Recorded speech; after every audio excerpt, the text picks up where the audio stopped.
কালকের এসেছিল, আবার আজকে এসেছে সকালবেলা।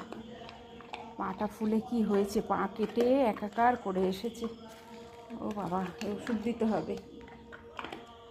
এখন খাওয়া চলছে সকালবেলা। ওর জন্য মাটন রেখে দিয়েছিলাম কালকের। মাটন গরম করলাম, করে দিলাম। এই এসেছেন বাবু সকালবেলা। বেশি খুব কাঁদছে, পায়ে যন্ত্রণা করছে।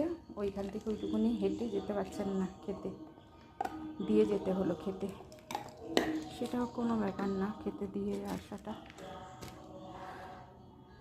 এত কষ্ট পাচ্ছে কেন কি জানি, পাটা কী হলো। পা তো ফুলে গেছে রে অনেকটা। ওষুধ দিতে হবে পায়ে। ওই দেখি, খেয়ে নিয়ে থালাটা নিয়ে যেতে হবে আবার আমায়, ধুয়ে রেখে।